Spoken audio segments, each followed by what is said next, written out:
नमस्कार दोस्तों, आज की वीडियो में हम बात करेंगे महाभारत में किए गए छलों के बारे में जो योद्धाओं ने युद्ध को जीतने के लिए किए थे। पौराणिक कथाओं में सबसे प्रचलित एवं सबसे प्रमुख कथाओं में से एक है महाभारत की कथा। इस कथा में कौरवों एवं पांडवों के बीच युद्ध हुआ था जिसे महाभारत के युद्ध के नाम से जाना जाता है। एवं इस युद्ध को जीतने के लिए पांडवों समेत भगवान श्री कृष्ण ने भी कई कठिनाइयों का सामना किया था। इस युद्ध को जीतने के लिए योद्धाओं को कई ऐसे कार्य करने पड़े थे जो धर्म के अनुसार उचित नहीं थे एवं किए गए इन सभी कार्यों में भगवान श्री कृष्ण की एक प्रमुख भूमिका थी। भगवान श्री कृष्ण समेत कई योद्धाओं ने अलग अलग प्रकार के छलों का प्रयोग कर युद्ध नीतियों के विरुद्ध जाकर युद्ध में परास्त किया। महाभारत के युद्ध में अर्जुन अपने ही परिजनों पर शस्त्र चलाने से कतरा रहे थे, इसीलिए भगवान श्री कृष्ण ने अपने विकराल रूप में आकर अर्जुन को गीता का ज्ञान दिया। महाभारत की कथा में कई ऐसी कथाएं मिलती है जिसमें योद्धाओं ने विजय प्राप्त करने के लिए कई छलों का प्रयोग किया। आज हम उन्हीं छलों में से किन्हीं मुख्य छलों के बारे में बात करेंगे।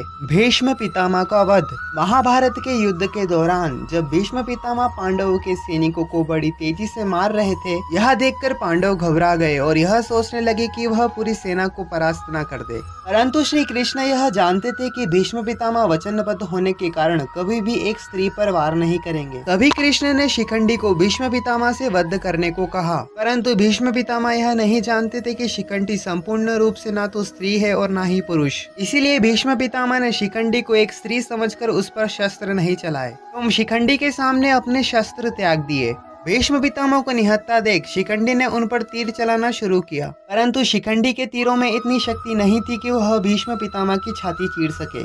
इसीलिए अर्जुन ने भीष्म पितामह पर पीछे से वार करना शुरू किया। शिखंडी एवं अर्जुन के तीर एक समान होने के कारण भीष्म पितामह उन्हें पहचान नहीं पाए। इसी प्रकार के छल का प्रयोग कर अर्जुन ने भीष्म पितामह को पीछे से तीर मारकर उनके शरीर को छलनी कर दिया एवं उनके शरीर को तीरों की सैया पर लेटा दिया। कृष्ण का सुदर्शन चक्र प्रयोग करना। महाभारत का युद्ध प्रारंभ होने से पहले भगवान श्री कृष्ण ने यह प्रतिज्ञा ली थी कि वह किसी भी प्रकार का शस्त्र युद्ध में प्रयोग नहीं करेंगे। कहा जाता है कि जब अर्जुन ने यह प्रतिज्ञा ली थी कि वह सूर्यास्त पर जयद्रथ का वध करेंगे, अगर वह नहीं कर पाए तो वह स्वयं आत्मदाह कर लेंगे। भगवान श्री कृष्ण ने यह विचार किया कि अगर अर्जुन ने ऐसा किया तो पांडवों की मृत्यु होना निश्चित है। इसीलिए युद्ध के दौरान भगवान श्री कृष्ण ने अपने सुदर्शन चक्र का प्रयोग कर सूर्य की रोशनी को छिपा लिया था, जिससे सभी योद्धाओं को यह लगने लगा कि सूर्यास्त हो चुका है, जबकि सूर्यास्त जैसी स्थिति भगवान श्री कृष्ण के द्वारा की गई थी। यह देखकर जयद्रथ अर्जुन को आत्मदाह करने के लिए उकसाने लगा। तभी भगवान श्री कृष्ण ने अपने सुदर्शन चक्र को सूर्य के सामने से हटा लिया। तभी अर्जुन ने अपने पास खड़े जयद्रथ का वध किया एवं अपनी प्रतिज्ञा को पूरा किया। इसी प्रकार भगवान श्री कृष्ण ने अपनी प्रतिज्ञा के विपरीत जाकर छल से अपने चक्र का प्रयोग कर जयद्रथ का वध करवाया। अर्जुन के हाथों कर्ण का वध। महाभारत के युद्ध में जब भीष्म पितामह एवं द्रोणाचार्य की मृत्यु हो गई थी, तभी कर्ण ने सेनापति का पद संभाला। कर्ण अपने दिव्य शस्त्रों से पांडवों की सेना पर हमला कर रहे थे। इसी दौरान कर्ण के रथ का पहिया जमीन में धंस गया। यह देखकर कर्ण अपने शस्त्रों को छोड़कर जमीन में फंसे अपने रथ के पहिए को निकालने लगे। तभी श्री कृष्ण ने मौके का फायदा उठाकर अर्जुन को कर्ण पर तीर साधने को कहा।